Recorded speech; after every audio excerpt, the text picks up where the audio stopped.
వందలాది మంది అభాగ్యులను చేరదీసి సేవ చేస్తున్న యాదాద్రి భువనగిరి జిల్లా చౌటుప్పల్లోని అమ్మా నాన్న అనాథ ఆశ్రమ కుటుంబంలోకి మరో అభాగ్యుడు చేరుకున్నాడు.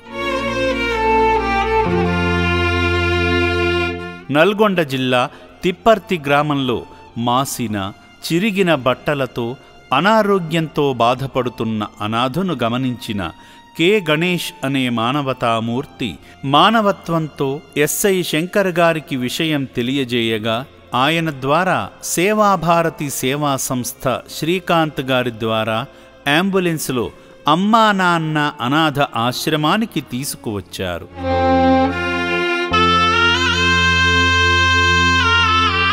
ముందుగా ఆశ్రమ సిబ్బంది వసతి భవనంలోని వైద్యశాలకు తీసుకువెళ్లారు.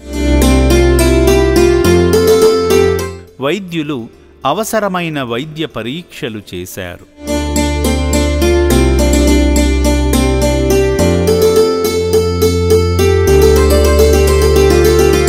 అనంతరం ఉన్మత్తుడిలా కనిపిస్తున్న ఈ నిర్భాగ్యుడి జుట్టు గడ్డాలను తొలగించడంతో పాటు కాలివేలి గోళ్లను తొలగించారు.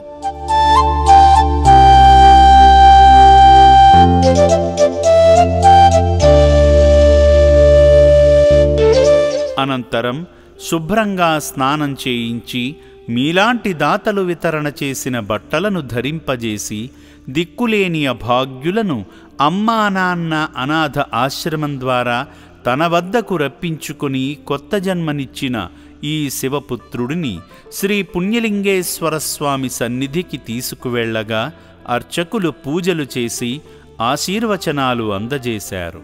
పరమేశ్వరోభ్యాయాయ నమో నమః. మంగళ నీరాజనం దర్శయామి. నమః పార్వతీపదయే హర హర. ఓం శతమానం భవతు యదాయు పురుషేంద్రియ ఆయుష్యేంద్రియే ప్రతిష్టతి.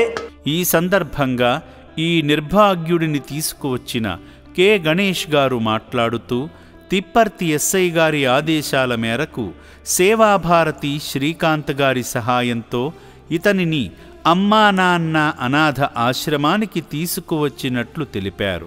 నా పేరు కొప్పోల్ గణేష్. తిప్పర్తి ఎస్ఐ శంకర్ సార్ ఆదేశాల మేరకు అక్కడ మతి స్థిమితం లేకుండా ఒక అతను తిరుగుతుండే ఆయన సేవాభారతి సంస్థ శ్రీకాంత్కి ఇన్ఫార్మ్ చేయడం జరిగింది. ఎస్ఐ శంకర్ సార్ ఆదేశాల మేరకు అమ్మా నాన్న ఆశ్రమంలో జాయిన్ చేయడం జరిగింది. అమ్మా నాన్న అనాథ ఆశ్రమంలో వందలాది మంది అభాగ్యులు ఉన్నారు. వీరికి 3 పూటల 1800 మందికి నిత్యాన్నదానం జరుగుతుంది. మీరు కూడా ఈ అభాగ్యుల పట్ల దయాగుణంతో మీ వంతు సాయం చేసి సేవాభావాన్ని చాటండి.